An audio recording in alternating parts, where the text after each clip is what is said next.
Hello, you wonderful people, and welcome to another episode of Not Too Comic Book. This being a show where we talk about TV shows that are adaptations of comic books. For today's episode, I'm going to talk about Sakamoto Days Season 1, Episode 12. Great episode, a lot of really interesting things went down in this episode, so let's break it down. So obviously we're picking up with our 4 inmates out and about, wiping out, presumably, members of the JAA.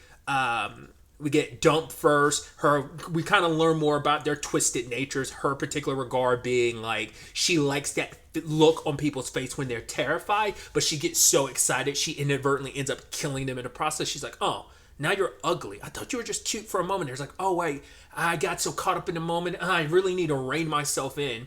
Then we have Apart. That poor guy literally got split apart, and then Apart like pieced him together. If I remember in episode 11, where part 1 of the season ended, wasn't he doing that exactly to a sandwich? But he was like, "Oh, like the best way I can understand you now that all these pieces are laid out, kind of lined them up, I actually understand you more." And then he's panicking because like on the bookshelf the guy's missing volume 7 of like a series of books. He immediately goes out, buys it, and then puts it up there, and to complete the set he's like, "Oh, that's better." I'm like, that is psychotic.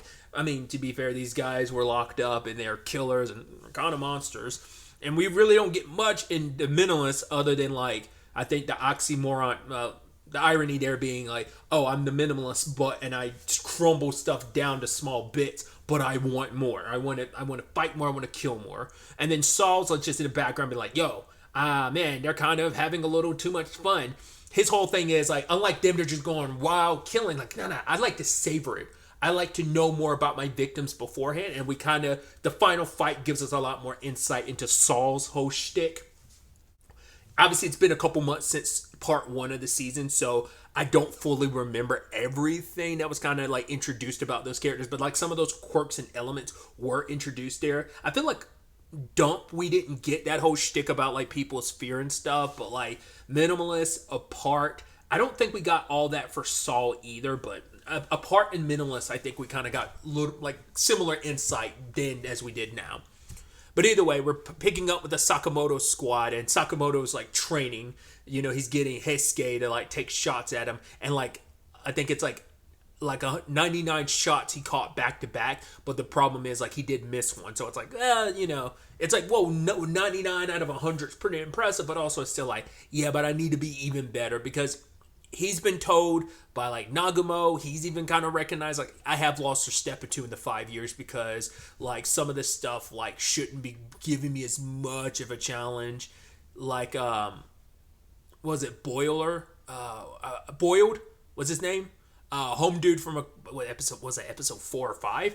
Like I think Nagumo specifically was like, "Yo, he shouldn't have given you as much, the old Sakamoto, he wouldn't have given you that much trouble." So it's conversations like that, and we're also catching up with the Order. They're moving out because they're planning on like killing these guys. We're getting a little bit more of their personalities because this is our first time with Takamura being kind of like the crazy old man that I love. That it's like the fly goes by. I thought he was just gonna like quickly like draw his sword and like sheath it really quickly type of thing. But like the moment he's like the fly's going by, like what's his name, Hyo, is like, "Hey," and then everyone has, and Nagumo's kind of freaked out, and Shishiba's telling like what's her name, is it Oragashi, telling her like, "Yo, hit the deck," and he literally cuts the top part of it just for the purposes of killing a fly. I'm like, dude, you got no chill. It's so interesting because they're having this conversation about how none of the killers have any like,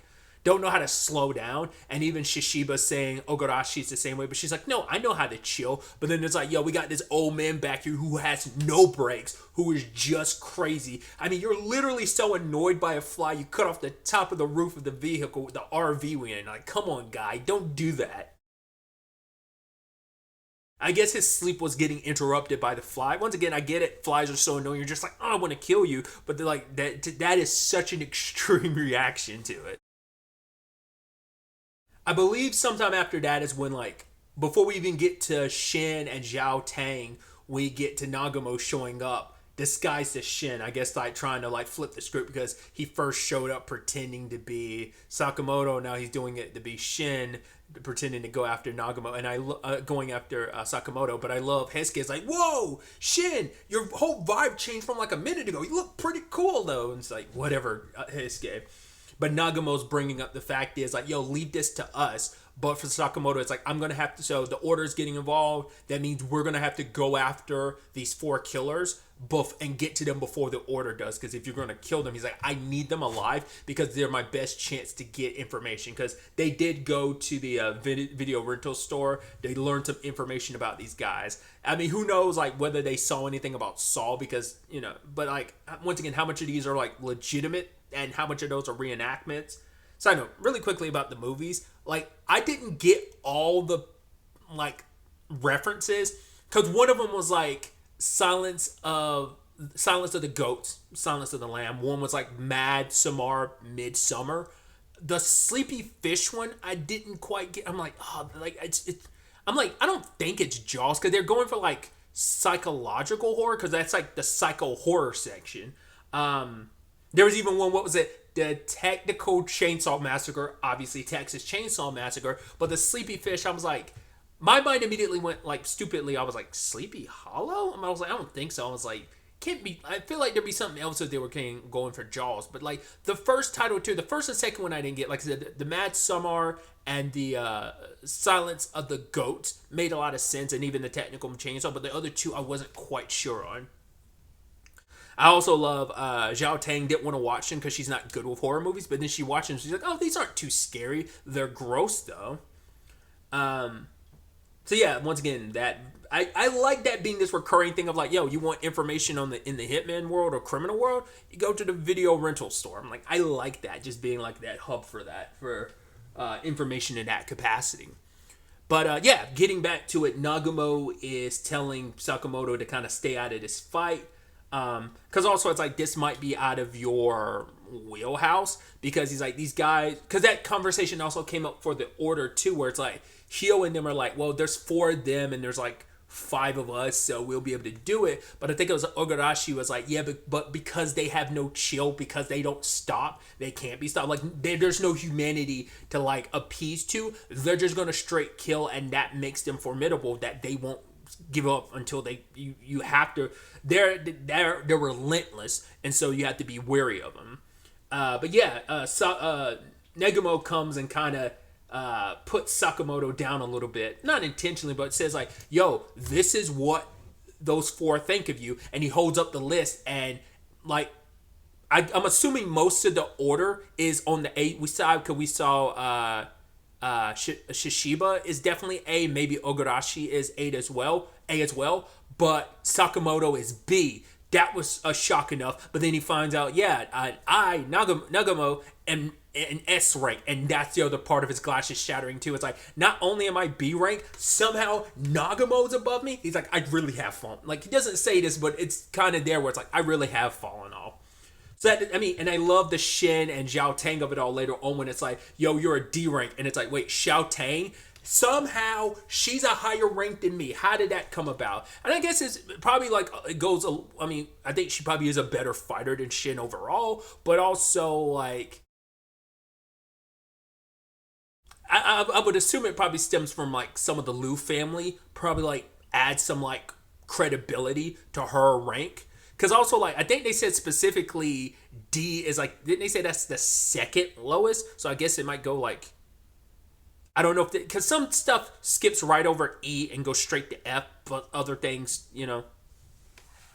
just do keep E. So, but I think they said like D's like the second lowest is what he said. So, but either way, initially Shin and Zhao Tang are there like getting stuff for repairing the shop, because yeah, I'm waking up and I'm finding these holes all over the place. It's like, well, that's from Hesuke and Sakamoto, but she's distracted by playing with the dogs and stuff. She's like, oh, just a couple more minutes, and Shin's trying to be serious about it, because like, yo, we're a hindrance to like Sakamoto. Like, Taro is like, has to be worried about us, has to bail us out, and we've kind of got our asses handed to us in the past, and it's like, if we didn't have backup in some regards, especially against what's his face, who had that jacket that can turn invisible, like the get up that can turn invisible. It's like, yeah, like that was not an easy fight for Shin. So it's like we need to get stronger, but Lou wasn't listening. I love that worker comes over. It's like, hey, you want to hug the puppy? He's like, no, I don't want to.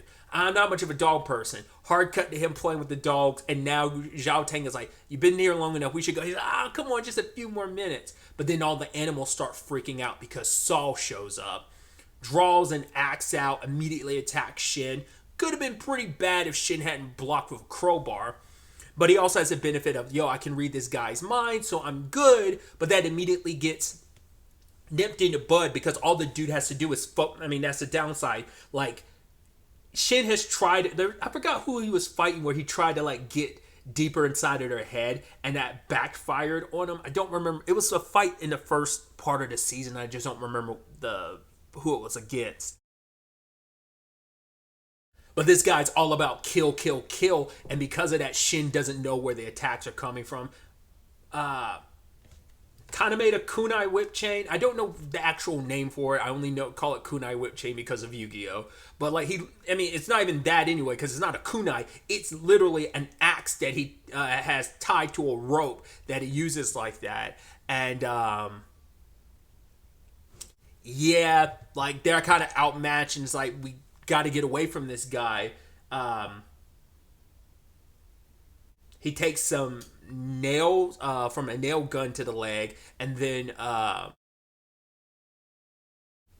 Shin ends up like burning him, but that's still not enough. He sets off basically a propane tank, which Zhao Tang protects Shin from it, blocks it. But I think it's interesting because like she's like, oh, I smell alcohol. I was like, oh, is that where this fight's gonna go? Because we know what she's like when she goes drunken fist mode. We saw that last season, so I was curious if that's where this was gonna go. Still could, but Shin's feeling powerless in this moment. And I forgot to talk about it, but we do learn Saul's shtick. He brought it up earlier in the episode of like wanting to get to know more about his victims because he likes making people suffer. His plan is like, I'm gonna make Sakamoto suffer by killing all of you. I'm gonna go ahead and wipe out the side characters first, then his family, and then killing him afterwards is going to satisfy. It's all about like this whole perceived like, giving you a good ending, an awesome ending, an epic ending. Like, you're actually gonna make this ending much better because you're putting up a decent enough fight. You're making this more thrilling and more exciting when I finally cut you down.